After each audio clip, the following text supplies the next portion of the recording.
You just got your asses whipped by a bunch of goddamn nerds. Nerds!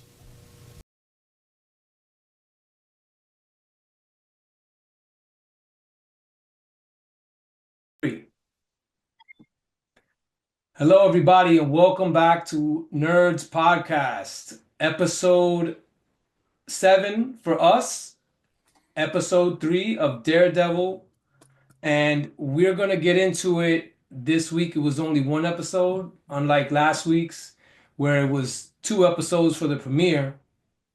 So, very powerful episode, but we'll start it off, and this time we'll start it off with Cole.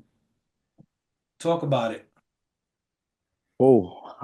Golly gosh, gee. Wow, my heart was broken. Was completely broken. I thought the episode was good. I can't front. What a build-up. Let's talk about the trial itself. It was just a wonderful build-up to getting to love the victim. I like the lawyer side of the fights between the DA and the prosecutor, which Matt himself was, I feel like he was trying to do justice for Foggy. He, in his heart of hearts, after what happened to Foggy, he's trying to get a win for that. So I got to see a little bit of the fight within Matt Murdock, and should he come back as Daredevil or not. The trial itself was great. It was really fun to see, and then the ending was just wow. How you gonna leave me like that? Yeah, we'll get to that, but absolutely. But overall, it was interesting. I do have to point out, we are itching to see him in that uniform, and this episode is showing me that, hey, we're not going to show you just yet. We're going to make him earn it and put on the uniform and become Daredevil. So overall, 3 is just more of what the main story is going to be between the fight between Matt and Daredevil. And that's how kind of like I'm seeing it. But it was an interesting episode for sure. Booba, how come you're not putting on the outfit in the show, bro? But you got it on the podcast. Because the law has to work sometimes before we put on the cowl and things of that nature. Yeah, so I do have the cowl on because I've forgotten what Daredevil looks like in the show now. As much as I'm loving the law portion of it, like I said in the last episode, I put on the cowl today. I was, last time you saw me in the lawyer's outfit. Now, it's time to put on the cowl because it is just that. It is time. It is time to put on the cowl for sure. And the episode was great, though. So we started off with Hector Ayala talking about Puerto Rico, talking about the love, which I think represents who he is for humankind in general, right? In the sense of love for people, love for peace, love for humanity. And we're taking down the road where that's kind of taken away in a nutshell. And I think that's now taken away from Daredevil. The episode felt like this one was for Foggy. I agree with Co. I felt like this one was for Foggy, going back to the first episode when he was telling the other lawyer, I forget her name right now, but that Josie had a bottle of that same whiskey in the back. And that means that every time they used to celebrate, they used to go to Josie's because they knew about that particular bottle, which I found amazing. I would have fired Matt Murdock for client privacy privilege, but man, the final comments were just like so riveting. You're like, yeah, Matt, you're rooting in the courtroom like this is team. And then you hear the other side of it, like, damn, Matt should have gone last. um, I'm familiar with this comic book, by the way, so everybody knows that this isn't the comic book. Hector Ayala actually goes nuts in the courtroom, which he actually loses in the comic book. In the comic book, he actually loses this case. He goes nuts, and he gets killed at the doorsteps of the courthouse. If you read that Daredevil comic book, which I recently reread because I'm just interested in the storyline. And man, what a win. How good it felt in the courtroom. My heart warmed up. A lot of the things that we said about proud about being Puerto Rican, and sometimes the world is trying to get at us for the passionate people we are. And then I'm not going to say anymore because I know we're going to get into the conversation. But overall, riveting, great, conversations in the courtroom. And man, I was heartbroken. I texted out yesterday that this one actually hurt. This one hurt. This one hurt because that type of violence, unfortunately, is all too well known to me, to us growing in the Bronx. That violence right there that we saw, that gut punch, I've seen it too many times. I just didn't want to happen to this guy because I was rooting for this guy, but for White Tiger, but. Plot twist at the end, fantastic. Left us like conversation piece at the end. But it was an amazing story to tell, and I think that anybody that wants to see a show that can really enthrall you and rip your heart out and put it back together again, this is that show. I can't say enough. I haven't been convinced of what I said at the first episode of Daredevil. The best Marvel TV series I've seen so far. So, like what you guys both said, it was a great episode, and if you remember last episode when the question was, are you okay seeing just Daredevil the lawyer and Matt Murdock the lawyer? And I said, no, I'm not. And Duo called it. He was like, if he's not in the uniform the next episode, then I'm okay with it. And I was like, I won't be. I want to see Daredevil. Again, we had this conversation. The show's called Daredevil. I want to see Daredevil. That's right. But the focus was so much on White Tiger that I wasn't even thinking about Daredevil. This is the White Tiger episode. And what Duo, and going back to what Pooba said, him talking about PR in the beginning when he's sitting in the cell with Matt, I smiled.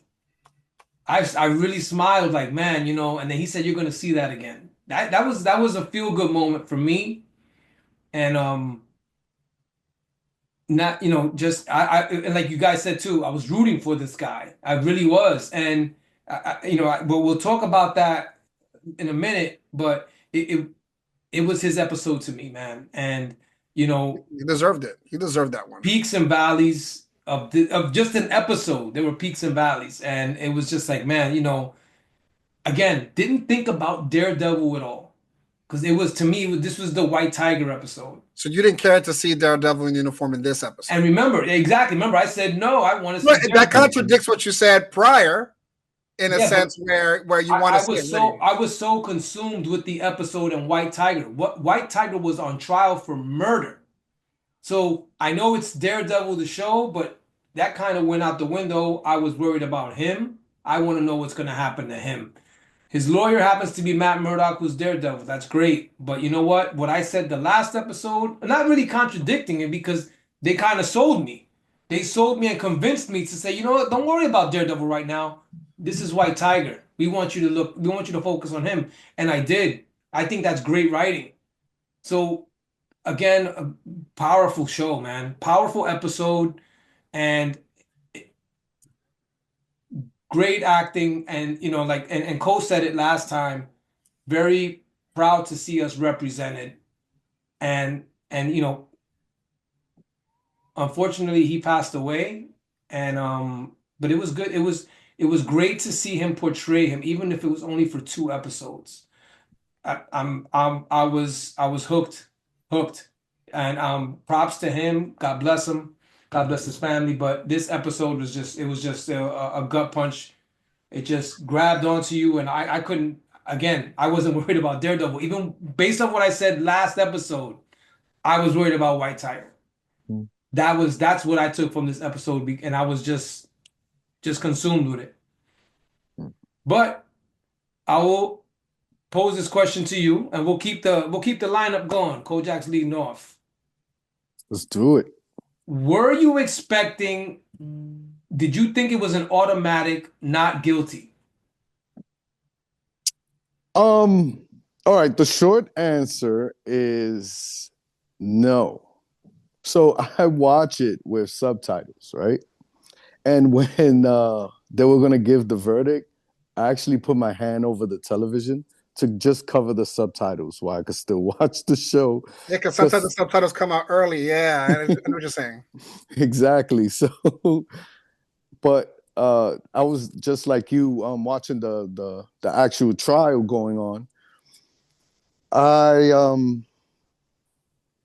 I did not think that Did he you think it was could going go to be either way? not Did you think they guilty. would find him guilty or not guilty? Absolutely, because of the well, I wanted to say that I went in saying, "Oh, there's no way he's getting out of this." Especially like when you saw when Matt lost his ace, his only hold, and he ended up, being terrified, looking at the cops staring him down. What do you think? Money was scared, so he said, "Nah, I was home. I wasn't." This is the witness I'm talking about. Washing his tights. Exactly. So now Matt Murdock had to make a move. When he actually made the move, that I know Pooba's gonna break that down even more for you. I thought, oh no, he's gonna be guilty. So looking at that, I was looking that he was gonna be charged guilty, not only because of the comic book, but here.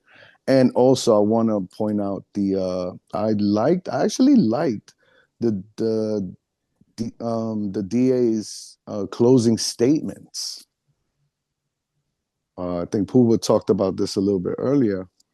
When the DA had the closing statements explaining the death of the cop, on how he dies on a train, and then he goes on to say, hey, you don't need to be a hero to wear a mask.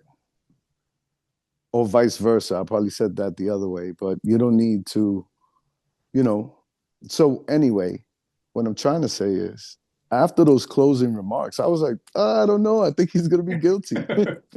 And then all of a sudden, it was not guilty and not for nothing. I cheered like if it was a real thing. I actually cheered like if it was actually real. Pooba, what you thought, man? I thought he was dead in the water. I thought he was dead in the water. I was like, these guys are gonna get him. They're gonna get a name for the death of a cop. And again, my own guilty pleasure of reading this comic book prior to all this. I thought they were gonna follow that storyline. I thought he was gonna go bananas in the courtroom, where Matt Murdock had to show a little bit that he's not so blind and not so hurty, which the cop would be like, look, you see. But he didn't. I just want to add that White Tiger would say, because it's the right thing to do. It's the right thing to do. But I'm thinking about Frank Castle when he took the stand and was like, yeah, I did it. And I'm doing it again. I loved it.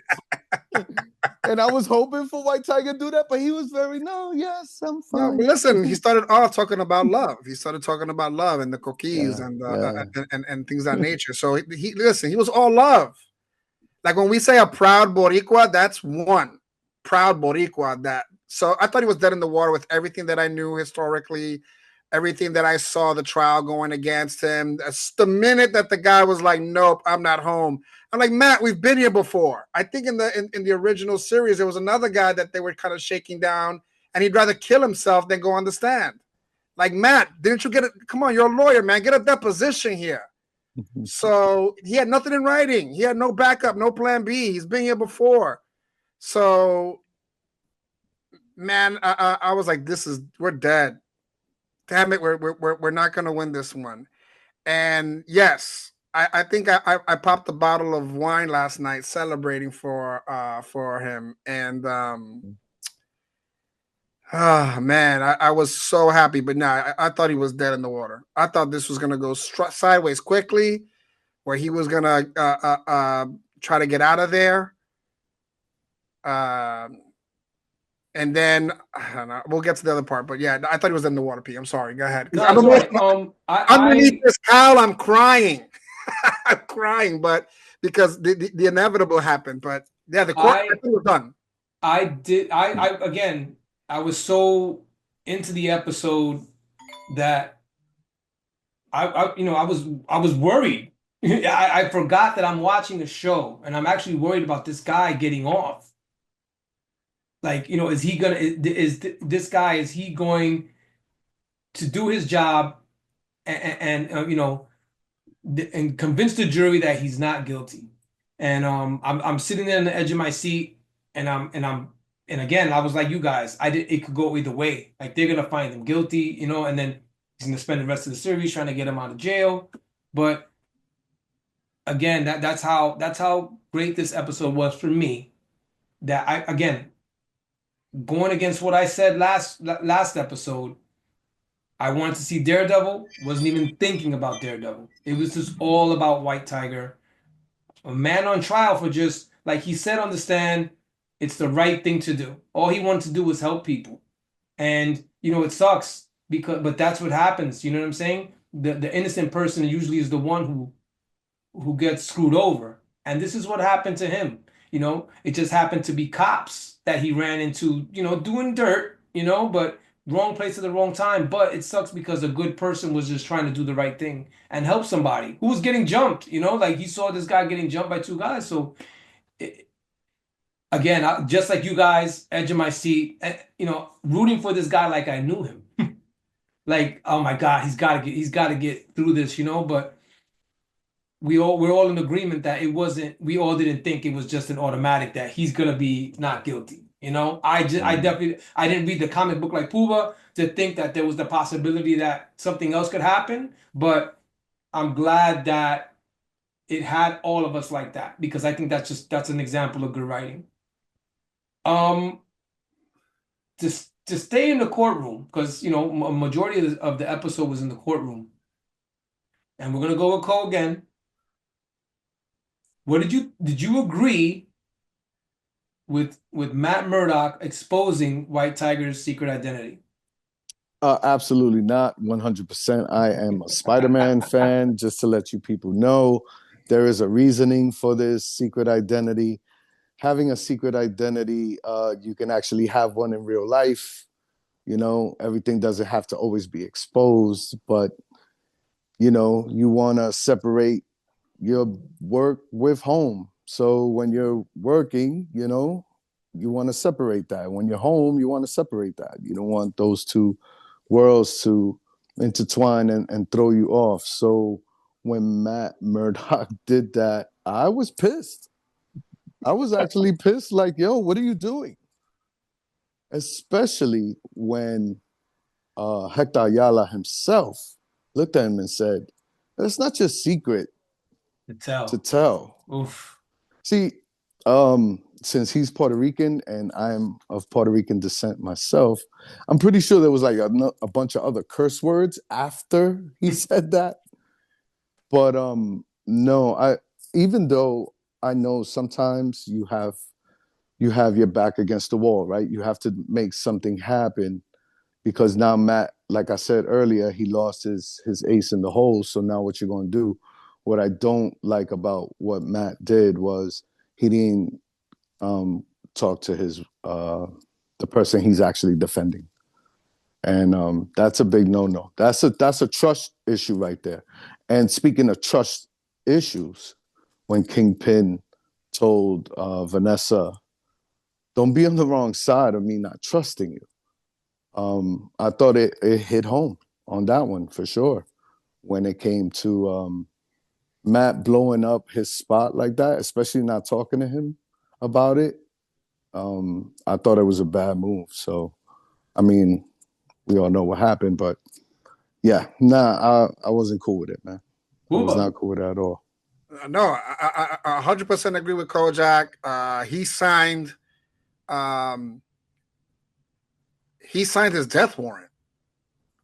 That's what Matt Murdock did. You didn't save him. You saved him from the law. You didn't save him from his family, what his family's going to have to go through. You didn't save.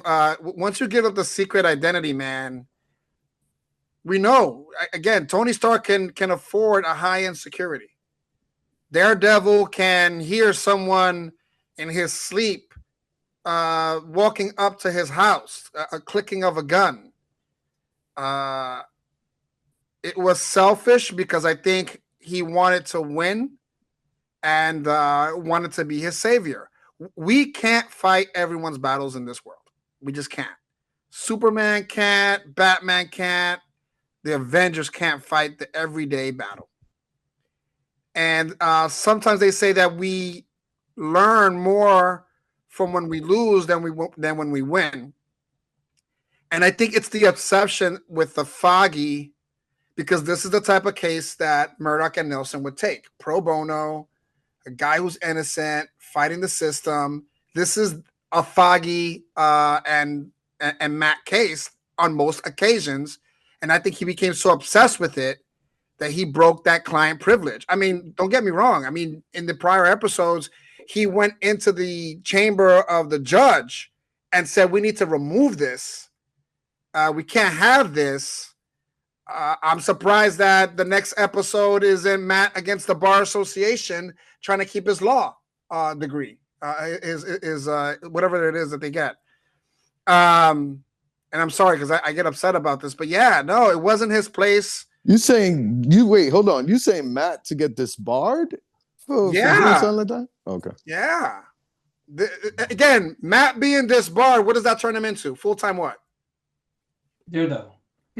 No, and half-time Playboy. Hey, everybody deserves a psychologist. No, it was absolutely wrong. It was absolutely wrong. Don't get me wrong. If he goes to jail, he dies in jail. As a cop killer, they probably would, Rikers Island, hit him up.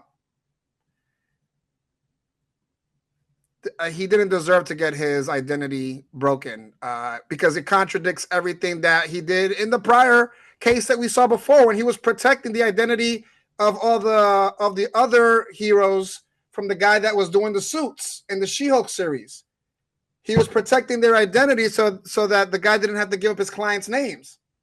And then you go ahead again and do this. It's very opposite sides of the law here for Matt Murdock. So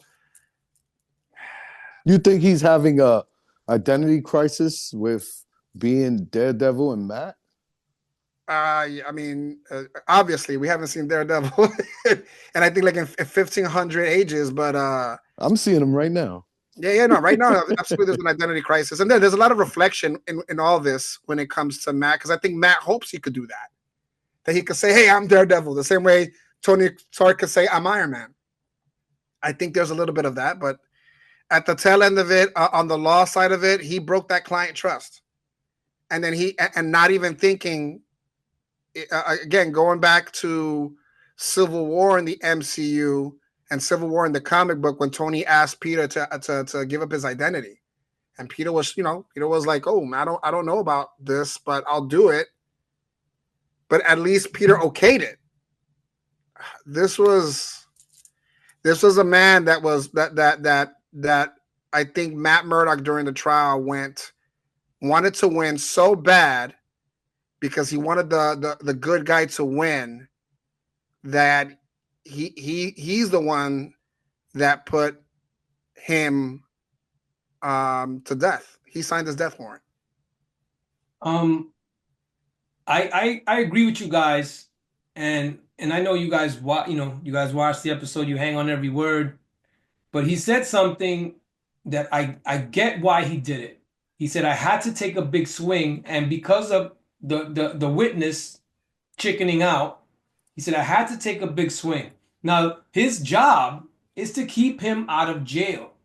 So that was his trump card.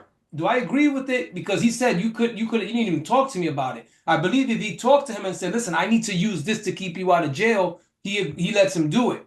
But him doing it on his own, he went rogue and just did it on his own without consulting him.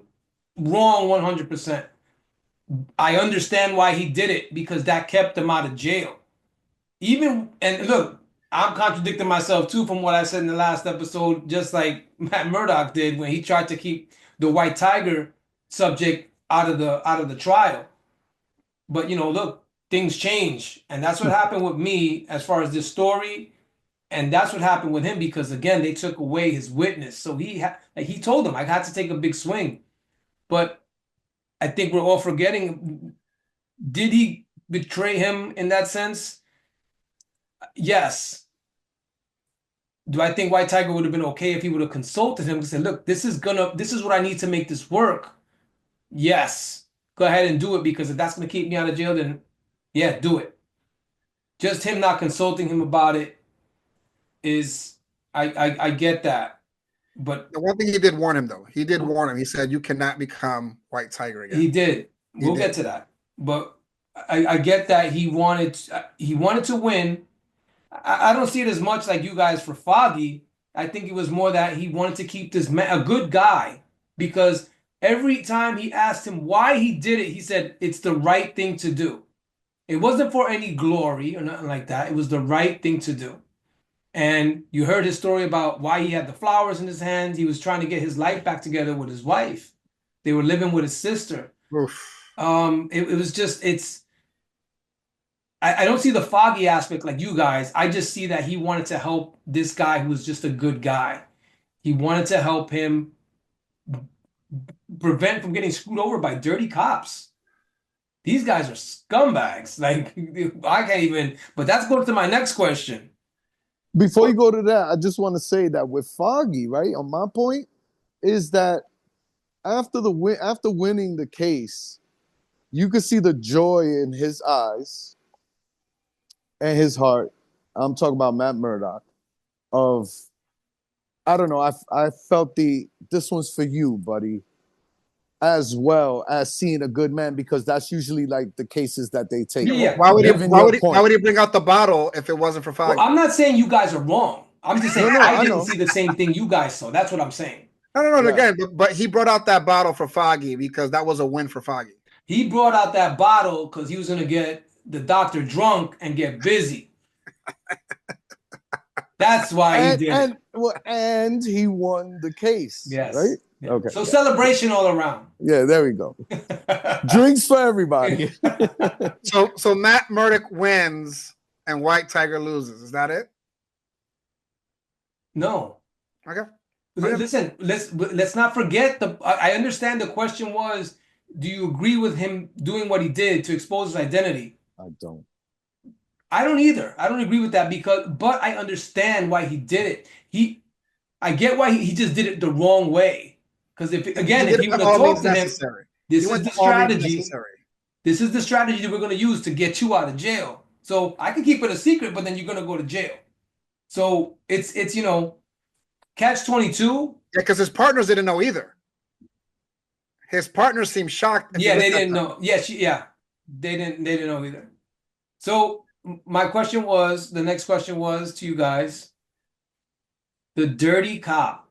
Let's call him douche scumbag because this guy is the worst. Again, I'll ask you, Cole. This guy is a big part of this story, and who knows if we see him again? If this is just part of the White Tiger part, because maybe this part of the White Tiger being a part of this Daredevil story, this Daredevil series. Maybe it's just to show, like you said, he's conflicted. We really saw him be a lawyer the last 2 episodes, but this cop, man, he is just now you had a take last week about Fisk and Vanessa being in cahoots together. So do you have anything to say about this cop? Yeah, okay. So actually I got 2 things to say. I'll give the short one first. I liked when he was on the stand And and Matt Murdock looked at him and said, well, he didn't look at him because Matt is blind, pardon me. But what I'm trying to say is when he questioned him on the stand, he goes, "Oh, you got some bruises there, you know?" And he ends up telling him, giving him a boxing saying, reference of you know, the best The way. surest way to a black eye is quick hands. Yeah. Fuck, man, that was awesome. So also all right. So this guy, the cop, the douche scumbag, we call him? Douche scumbag. There you go. Yes. Douche scumbag. I also like the scene in the bathroom where Matt heard him and he didn't get an opportunity to tip his hands, shall we say, and say who's there, which is hilarious. He's a man that's been blind for so long. I'm pretty sure even without superpowers, you'll be able to know who that person is by you. But Matt playing it off, I thought it was pretty cool. But once the cop told him, "Hey, you know, I'm a snitch on you. I'm gonna give you I'm gonna say that you're tampering with the witnesses." And Matt goes, "Oh, whatever it was." When they exchanged with each other, that cop right there realized that he had to stand his ground. Also, since a lot of these cops are like dirty, I really like the hidden scene in the van with the witness because like I was so into the show that I was hoping that he didn't get caught. And then when it comes to find out that the witness is not in the van and actually made it to the courtroom, that part was really cool. But looking at not only that cop, which for me, he's just a pawn in the chess game between Matt Murdock and Kingpin. That cop right there is by far the one that's probably going to start working with Fisk. Because I feel like this episode is showing me that Fisk wants to start like anti-vigilante squad. So and that kid's gonna run it. If Crossbones wasn't already used, I could see him as Crossbones, you know. But with that dirty cop, yeah, he definitely has a lot to do with this. But he's just a pawn in a very big chess game that's going on. But yeah, salute to you, douche scumbag. You are going to die. Booba. I agree with Cole. The banter. I thought he was dead. I thought his neck snapped. Yeah. I'm surprised he's alive. I'm like, this guy cures better than Wolverine, coño. I don't know how he was able to even walk into that courthouse. Like, I thought he was done. But he was wearing it on his face. He ate the floor, and he was wearing it on his face. Yeah, you know, and that's why Matt Murdock made a point to point it out to him. And he questioned him hardcore on the court, like, are you sure? Are you sure? Are you sure? Trying to give him a way out and pressure him. But, you know, the powers that be have bigger pressures, and it's why the guy actually didn't tell the truth. You know, he is part of a line of some other cops because we saw the other one with the tattoo on the neck that had the Punisher logo. And I think they are tired of vigilantes taking their jobs. I have friends today that are not sure of their jobs, and they would do whatever it takes to keep their jobs. And I think that some of the cops have taken that Punisher ideology where you punish them and you punish hard where they don't come back. This is just the thought process that I have. I agree. He is just a pawn in the mix of many pawns that are cops. I do believe that he should die. And that may give a reason for these cops to go and act like vigilantes. which I think is what we saw at the end of this episode. But I think Diaz, the story is going to come short very soon because he knows too much. And the same way that the Joker would never allow anyone to give Batman's real identity, I think the Kingpin will stop anybody that would give up Matt Murdock's identity, and it'll be the Kingpin to kill Diaz. This like when they did the switcheroo with the witness on the way to the courthouse, Cherry showed his badge when when they stopped the van and he said, "Get out the car, get out the van, asshole."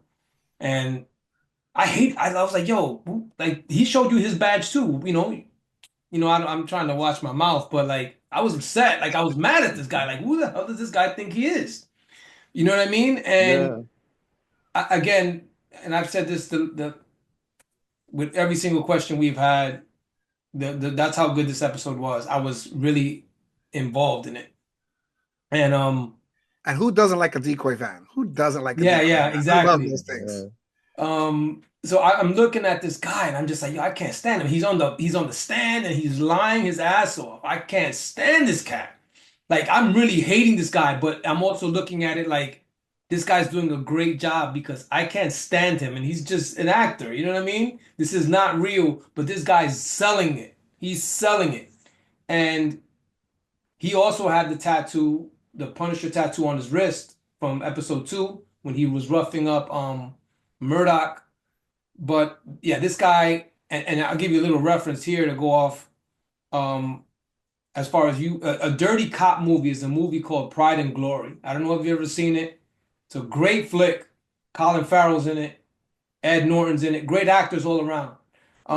But that's another movie where I was really like, they got to do something about these dirty ass cops, man. Like they can't do this shit. You know what I mean? And we hear about it in the news sometimes, but this guy was just a big influence in this episode. The fact that he lied on the stand, and I get it, that blue line that cops have, I get it. But I'm just looking at this cat lying his ass off, yo. Like, what the? Come on, man. This is. But I was upset because this guy is just he's selling it. He's selling this role too well. But again, he's it's gonna come into play down the line. He's gonna have. I think he's gonna have more involvement because it was his partner. So I have one more question for you guys, and then we'll see what we missed or anything y'all want to add. But and we'll have Cole. Cole's been leading off this whole episode, and he'll get his last at bat right now. They left us with an enormous tease at the end. What do you think about that tease that they left us with? Whoever's writing this is I'm loving it because it's just giving me like these twists and turns when it comes to who to root for, who not to root for, whether it's should I root for Kingpin or should I root for Vanessa? Or should I root for Daredevil? Should I root for Matt Murdock? And so on and so forth. And this right here shows me that there's no way Frank is going to take out someone that's doing good for the community. And that's Frank Castle, a.k.a. the Punisher. So I know I'll put money on that. I'll be a gambling man. And I'll bet that there's no way that's going to be the Punisher. Seeing the trailers and knowing about the Netflix and following this series for a very long time, they gave us a glimpse of the actor, like I was saying in previous episodes of Nerds Pod, that they brought all the actors back. So I knew he was going to show up. But at the end of that, there is no way I want to believe, right? I don't care how much they try to change certain storylines. There's no way that I can believe that Frank Castle himself would be manipulated, paid off, or even go after someone that knows on that was given by the people, that he's a good man. So I can't wait to see what Frank is gonna do, and I'm also super curious to know who was that guy. What do you think? It's a lot to unpack because the final portion of that was such a gut punch, and then to turn around to see the skull on a bulletproof vest, I immediately knew it wasn't Punisher. Same with you. I'm going to go back to one of the most historic Punisher things that I've read, and it was during Civil War, where Captain America was low on people, and he brought in two villains in to support his cause against anti-registration. Punisher walks in because he had just finished saving Spider-Man, and he sees the two villains there amongst the heroes. He shoots them both in the head, and he says, "I don't work with villains."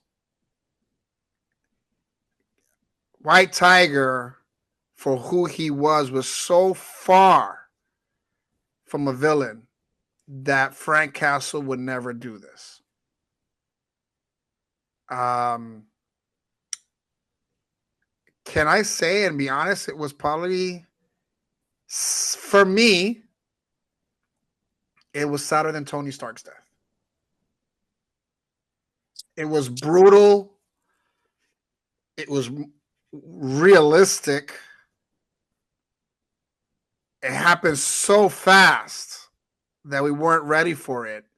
I'm still consuming this idea that White Tiger is not in the next episode, although two people that took on the White Tiger mantle were there in the courtroom, which I hope this mantle passes down and we see this moving forward, because that storyline is so amazing, but with such a gut punch. And don't get me wrong, the way it was done was very Punisher-like. Boom, I'm good, I'm out. But that wasn't Frank Castle. There's no way on God's green earth that's White Castle. I'm sorry. I said White Castle. Oh, yum. I'm hungry. Great. I'll take it. It was definitely not White Castle. They're both murderous. Don't talk bad about White Castles. Let's not talk bad about White Castle. No. Punisher. I think this is part of that whole tattoo gang that wears the tattoos. There's multiple of them. We've seen already some of them. I don't know if Matt heard the tattoo because he turned around at one point in the courtroom to the same guy that has it on his neck. Well, he was whispering, and he heard him whispering. Yeah. That's what I'm saying. In the because it's kind of like sonar for Daredevil in the comic books. I wonder if in the sonar he saw that tattoo. I doubt it, but man, yeah, that's not our guy. I'm watching it, and again, remember White Tiger just put on his mask. He's getting ready to go back out, and he hears the baby cry. He hears like someone to help. So I said, "Oh man, you wasn't supposed to put that back on." You know what I mean? But again, he said that's who he is. It called him, and then like you said, he heard somebody in the distance. Which was an obvious setup, right? Huh? It was an obvious setup. Yeah, of course. But he hears somebody in the distance. So he's running there, and that's where they catch him. Like you said, it was set up. Now, when they shot him, I said, like my mouth dropped. I'm watching this because again, I wasn't expecting this. And then when he comes into the light and you see the skull, I was like, oh, like I had no words, speechless. And I've had conversations with Cole about this. I like to watch. I like when a movie or a show gets me like that because it's worth every penny. If I get if it gets that reaction out of me, it's worth every penny. And this episode got it out of me with that tease at the end. And I think we're all in agreement where it's probably the cop, it's probably douche scumbag, it's probably him because he has a tattoo on his wrist. The other dude had it on his neck. And there's an article. I'll see if I can put it in the bio. There's an article about Marvel going after some of these groups law enforcement groups who adopted that logo for their squads. So I read an article about that, and I'll see if I can find the link and put it in the article. But I think that's what they're trying to kind of implement into the series is the cops using that logo because I mean to me, you got the Superman logo. One of the most popular logos out there is the Superman logo, and it's this freaking skull. This skull, everybody knows that's the Punisher. But I'm in agreement that I think it's one of the cops. If it's this guy or another one, you know what I mean? Because cops are very tight. They're very tight. They're a tight knit group. I wouldn't be surprised if it's one of those cops, but I also wouldn't be surprised if it turned out to be Castle. I'm not gonna sit here and be like, nah, it's not him. 100%. I wouldn't put money on it I because would. you'll get that twist. I But got bread. yeah, great twist though at the end. Great tease again, and again, we're waiting another week to see what happens. But that's the only questions I got. Do you guys got anything? Did we miss anything? Well, I would just like to conclude with overall, especially just I like to watch a show and then I like to talk to you guys about it, and then I get like a different perspective, a little different twist to it. I cannot forget, and rest in peace to the actor that played Hector Ayala, White Tiger. But he said Luquillo, Puerto Rico. So I've never been to Luquillo, PR. So now it has me like even more interested to check it out when I go back to Puerto Rico. Um, at the very end, actually, let's talk about when he started putting on his uniform because I was curious to see how he was gonna look and how the amulet was gonna work and how he was gonna glow and fly and punch through walls.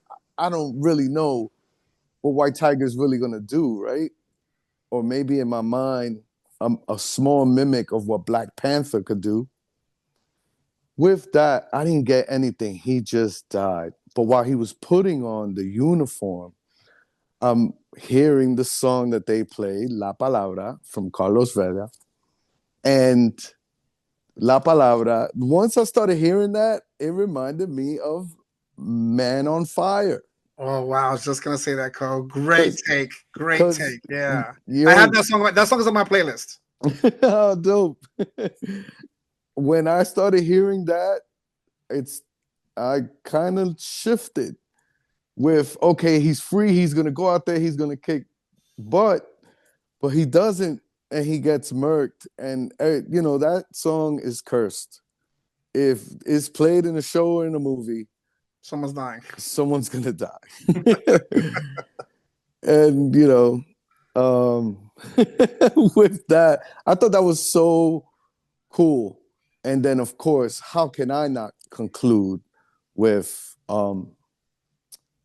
just the sounds of the coquis during the credit? That's all you heard, yeah. I usually would once it's over, and I'll turn it off. But not this time. This time I just sat there and started listening to the coquis, and it was it's sad for me that he went out like that, and his story ended. Hector Ayala's story ended right there and then. I hope the actor is proud. Pray for his family, and I wish him the best. You made me proud. You made us Puerto Ricans proud because it's the right thing to do, right? And man, how can I say this one for me was more personal, and I can't wait for episode 4. It definitely did, and I can't wait for episode 4. Yo. Did you guys? So yeah, the Coquí sound goes all the way to the Marvel Studios banner at the end. I'm like you. For the first time ever, I went through all the credits in shock, in awe, but at peace too because of the Coquí sounds and how beautiful that frog sounds. He mentioned that. He said to tourists, Yeah. it's It's annoying, noise. It's but noise. Annoying. for Yeah. us, it's peace. Pretty cool. Absolutely, absolutely. Yeah. So the way they represented Puerto Rico and showing how good our hearts are was totally represented in this episode. I agree with Co.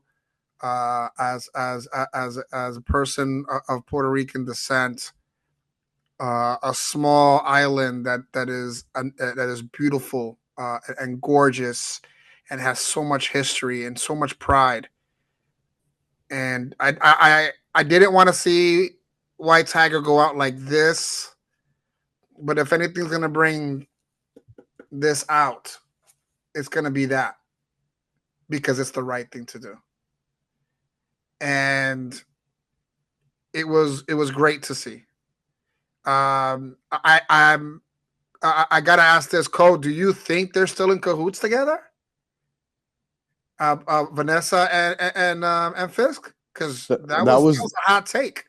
that was a hot take. It was interesting how uh, they were sitting eating breakfast, and the conversations is different. It's Because wild. it reminded me of that Bruce Wayne scene with Vicky Vale, where they're on the opposite sides of that table in the first Batman. Oh, to be honest with you, I never even been in this room. Yep. But that table scene where they were separated, Fisk and her, I think that right there tells you I don't think they are, Cole. Hey, well, here's the thing. Again, props to the writers here because they got me flip-flopping. I don't know. And this is the fun part about watching this because I felt a certain way last episode. And then now I'm looking at this episode like, wait a minute, who's really running the show? Are they working together? Are they really? It still got me guessing. So I don't know. I have no answer for you, fams. I can't And tell Pete, you. do you know what's going on with Red Hook? That Red Hook is off the fucking. They can't even touch it. What's going on with Red Hook? What is so special about Red Hook? Red Hook. What do you mean? So they so in the show everything is up for grabs. They can tax, they can get anything. Oh, you talking about as far as Vanessa's concerned, and yeah, yeah. Red Hook no one wants to touch. What's going on in Red Hook? Yeah, I'm not sure. I'm sure we'll find out. Because I would think if they said Harlem, we can't touch Harlem, that would be dope. That would be dope if they said, yeah, we're not allowed to work in Harlem. And that would be amazing to hear. But they're choosing Red Hook, which is in Brooklyn, right? Yeah. And the only thing I could think of was Bushmaster, but Bushmaster is bagged. He's on the raft, isn't he? He's on the raft, Bushwick. I found there was another article who said all the people who were on the raft, and I forgot if he was there or not. Okay, but I'm curious how Red Hook plays into this, and I'm wondering if this is how Luke Cage kind of comes in, or another character walks into the show. That's the part that I'm not understanding. I don't know if you guys can explain it to me. I'm trying to figure out what's going on with Red Hook because it's mentioned a few times already in this show where they can't touch Red Hook. Well, my overall thoughts on the episode 3 was, again, like I said before, the White Tiger episode. And I think he represented Puerto Ricans well. They paid homage to him. The writers paid homage to him. Like, he was able to show him, like, we saw that he was Puerto Rican. It was not up for debate. It wasn't a question of what ethnicity is he. Nah, is he Dominican? Is he Mexican? No. We knew from the jump. And I'm not just saying fans of the comic and of the character who know his background. People who were new to the show knew what he was. And Pete, just to say that he in the comic book, he's from the South Bronx. Love it. Right where we're from. And I know all three of us, like we've said it today, is that we're all proud of how he portrayed himself and the character. And, it sucks that he was taken away from us because again, we were thrilled with the way he portrayed this character. And even though it was only 2 episodes, it was an amazing portrayal of this character, White Tiger, who a lot of us were introduced to because of this show. So episode 3 left us with a great tease. And listen, we would like to thank you guys all for the support so far. If you haven't done so, if you haven't subscribed, please look at that nerds icon in the corner. Click that to subscribe, like, share, comment. And this is the Nerds Podcast, and we'll see you next time. Get excited, everybody. Pooba, Cole, Pete, we're out. We will return.